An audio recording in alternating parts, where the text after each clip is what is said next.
So, hi guys, guess where I am? I came into the office to do some paperwork and I thought it'd be fun to read the rest of chapter 2 from here. So, I am still, this is the part where Cimarine gets unwelcome visitors. She had just moved into the Dragon Kazul's cave and is getting into the groove of her new job. So Cimarine settled in very quickly. She got along well with Kazul and learned her way around the caves with a minimum of mishaps. Actually, the caves were more like an intricate web of tunnels, connecting caverns of various shapes and sizes that belonged to individual dragons. It reminded Cimarine of an underground city with tunnels instead of streets. She had no idea how far the tunnels extended, though she rather suspected that some of them had been magicked so that when you walked down them you went a lot farther than you thought you were going. Kazul's section of the cave was fairly large. In addition to the kitchen, which was a large cave near the exit so that there wouldn't be a problem with the smoke from the fire, she had a sleeping cavern, 3 enormous treasure rooms at the far end of an intricate maze of twisty passages, 2 even more enormous storage rooms for less valuable items, a library, a large bare cave for eating and visiting with other dragons, and the set of rooms assigned to Cimarine. All the caves smell of dragons, a somewhat musty, smoky, cinnamony smell. Cimarine's first job was to air them out.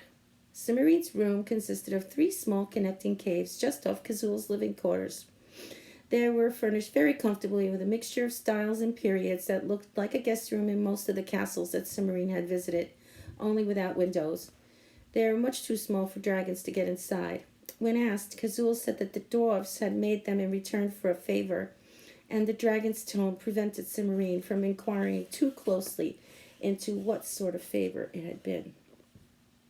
By the end of the first week, Cimarine was sure of her position to give Kazul a list of things that she needed in the kitchen.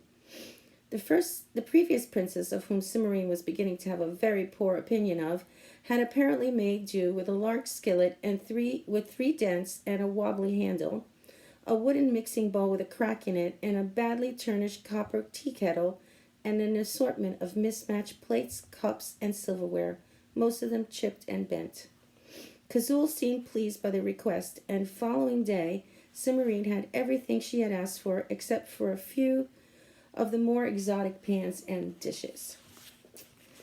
To make the cooking consistently easier, and gave Cimarine more time to spend studying Latin and sorting treasure. The treasure was just as disorganized as Kazul had told her, and putting it in order was a major task. It was sometimes hard to tell whether a ring was enchanted, and Cimarine knew better than to put it on at sea. It might be the sort of useful magic ring that turned you invisible, but it also might be the sort of ring that turned you into a frog.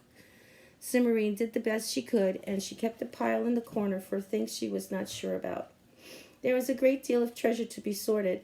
Most of it was stacked in one of the innermost caves in a large, untidy heap of crowns, rings, jewels, swords, and coins, but Cimarine kept finding things in other places as well, some of them quite unlikely. There was a small helmet under her bed, along with a great deal of dust, a silver set with opals on a reading table by the library, and, it was a silver bracelet, you have to know that, set with opals on the reading table in the library, and 2 daggers and a jeweled ink pot behind the kitchen stove. Cimarine collected them all along with the other things that were simply lying around in the halls and put them in the storerooms where they belonged, thinking to herself that dragons were clearly not very tidy creatures. The first of the nights arrived at the end of the second week. Cimarine was busy cleaning swords. Kazul had been right about their condition. Not only were some of them rusty, but nearly all of them needed sharpening. She was polishing the last flakes of rust from an enormous broadsword when she heard someone calling from the mouth of the cave.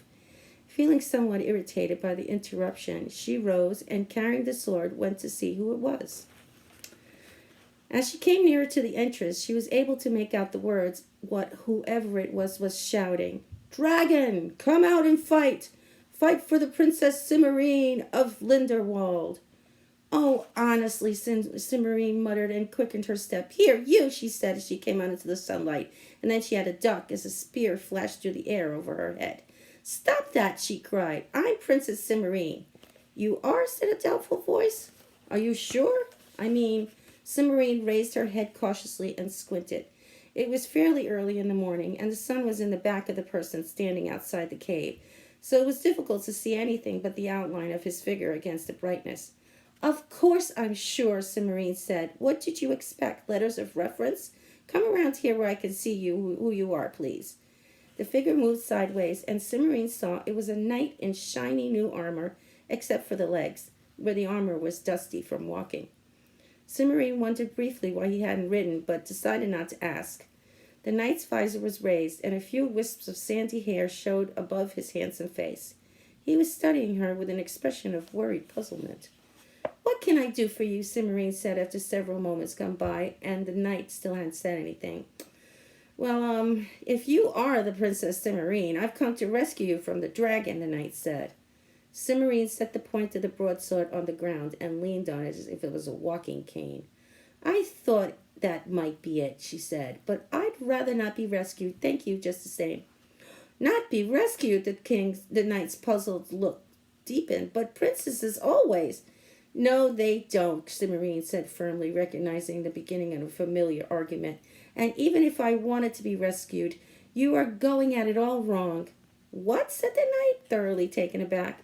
Shouting, come out and fight the way you did. No self-respecting dragon is going to answer the challenge like that. It sounds like a child's dare. Dragons are very conscious of their dignity, at least the ones I've met so far. Oh, said the knight, sounding very crestfallen. What should I have said? Stand forth and do battle is the usual challenge, Cimarine said with authority, remembering her princess lessons. She had always been more interested in what the knights and dragons were supposed to say than memorizing the places where she was supposed to scream. But wording doesn't have to be exact as long as it's suitably formal. You're new at this, aren't you? Rescuing you was going to be my first big quest, the knight said gloomily. You sure don't want to be rescued? Quite sure, said Cimarine. I like living with Kazul. You like? The knight stared at her for a moment, and then his expression cleared and said, Of course! The dragon has enchanted you. I should have thought of that before. Oh, Kazul has not enchanted me, and I do not want to be rescued by anybody, Cimarine said, alarmed by the knight's sudden enthusiasm. This place suits me very well. I like polishing swords and cooking Sherry's Jubilee and reading Latin scrolls. If you don't believe me, ask anyone in Lindenwald. They have been complaining about my unprincess-like behavior for years. I did hear something about fencing lessons, the knight said doubtfully, but knights aren't supposed to pay attention to that kind of thing. We're supposed to be above rumors and gossip. I'm going to take a drink of water for a sec. Oops.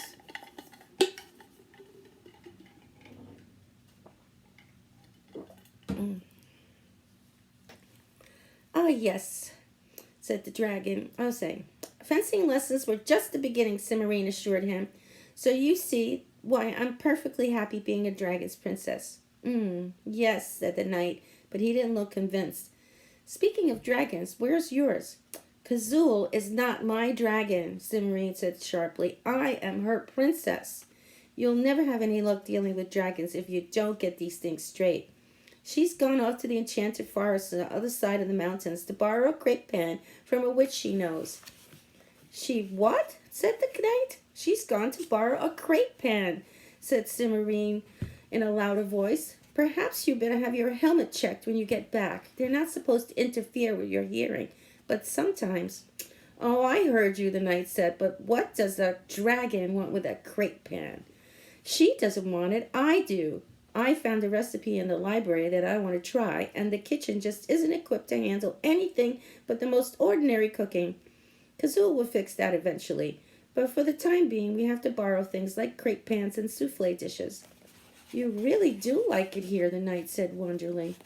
Cimarine refrained from replying that this was what she had been trying to tell him all along, and instead said, How did you know where I was? Things get around, the knight waved a hand in a vague manner. In fact, I had to hurry to make sure I was the first. Half the kingdom of Lindenwald and the and a princess's hand in marriage is a reward enough for tempt a lot of people who wouldn't normally bother with this sort of thing. Father's offered half the kingdom to whoever rescues me? Cimarine said incredulously. What more? That's more than my sister's dowries put together. It's the usual thing in cases like this, the knight said mildly. Oh, it would be, Cimarine said in tones of deep disgust. Well, at least you can go back and tell them I don't want to be rescued. Maybe that'll keep anyone else from coming up here. I can't do that, the knight said. It's just not done, Cimarine finished. I understand perfectly. She gave him a polite farewell, more because she had been well brought up than because she felt like being polite. She sent him on his way, and then she went back to the cave and polished the broadsword until it was mirror bright, and which relieved her feelings a little. There were 2 nights the following day, 4 more the next day after that. On the 4th day there was only 1, but he was exceptionally stubborn, and it took Cimarine nearly 2 hours to get rid of him. By then she was thoroughly disgusted and considered letting Kazul handle the nights from now on. She could not bring herself to do it.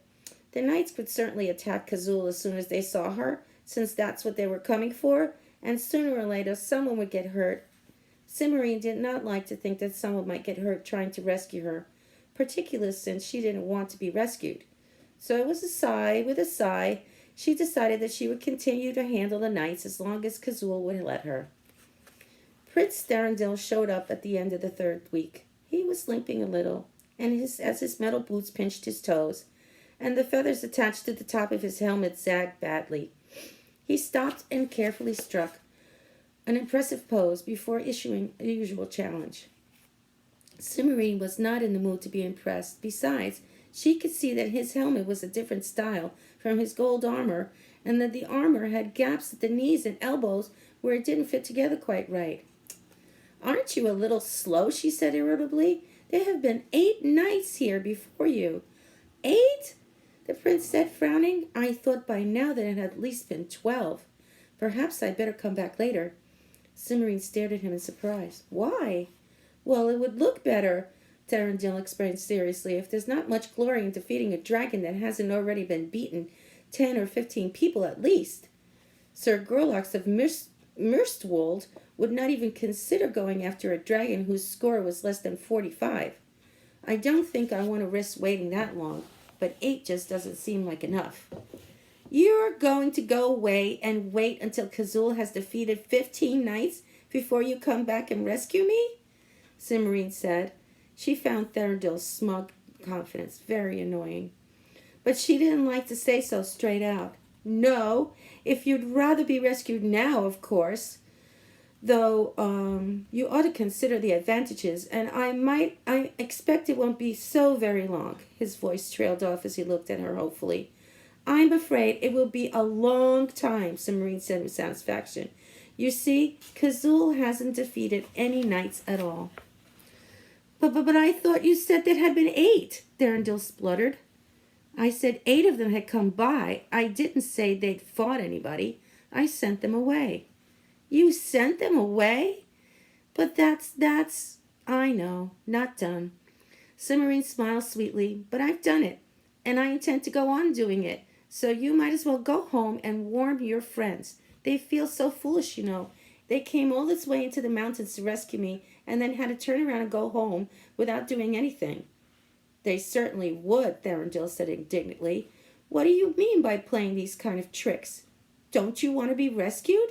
No, said Cimarine, losing her patience at last. I don't, and I'm tired of having my work constantly interrupted. So please go away and don't come back. You can't possibly mean that, Thorindil said. Besides, everyone expects me to rescue you. That's your problem, Cimarine said. I'm going to go fix dinner. Goodbye. Before she could say anything else, she turned and ducked back into the cave, hoping the prince wouldn't follow. Oh, sorry. I'm getting a little better at reading this. I hope you're enjoying this book. It's kind of fun to read, and I'm enjoying it. So I'll go back to the 3rd chapter, which the name of it is, in which Cimarine meets a witch and has doubts about a wizard. So there's going to be a witch and a wizard in the next episode of Dealing with Dragons. Goodbye.